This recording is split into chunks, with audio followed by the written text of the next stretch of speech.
Kehidupan di dunia tidak akan pernah terbebas dari berbagai-bagai pencobaan. Tetapi pernahkah kita belajar untuk memahami bahwa setiap penderitaan yang kita hadapi itu ada tujuannya? Apa tujuannya? Yaitu membuktikan kemurnian iman kita. 1 Petrus 1 ayat 6-7 berkata, "Bergembiralah akan hal itu. Sekalipun sekarang ini kamu seketika harus berduka cita oleh berbagai-bagai pencobaan."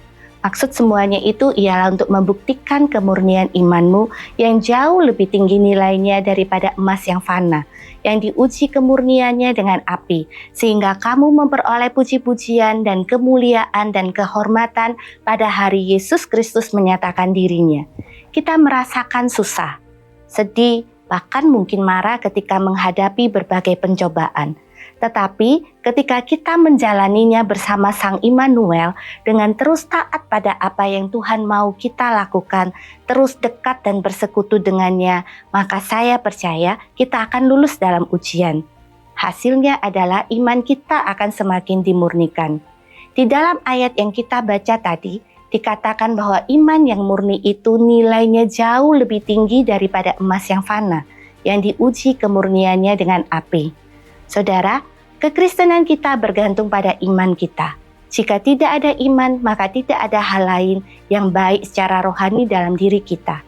Itu sebabnya dikatakan bergembiralah saat kita mengalami penderitaan, sebab hasilnya sangatlah berharga. Ayat tadi juga mengatakan bahwa sekarang ini kamu seketika harus berduka cita oleh berbagai-bagai pencobaan. Dikatakan seketika artinya adalah semua kesedihan dan penderitaan kita hanya sementara. Sebab akan tiba waktunya Yesus datang.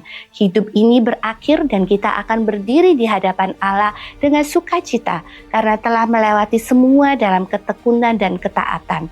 Sama seperti seorang murid harus tekun belajar, yang akhirnya akan bersukacita ketika dinyatakan naik ke kelas yang lebih tinggi. Kita pun juga sama, akan bersukacita berdiri di hadapan Allah karena telah melewati semua ujian. Jadi saudaraku, kalau kita sedang dalam masa-masa sulit, bergembiralah dalam Tuhan. Jangan menyerah, bersabarlah dan tetap tekun dan setia. Sebab semua itu ada tujuannya dan ada batas akhirnya.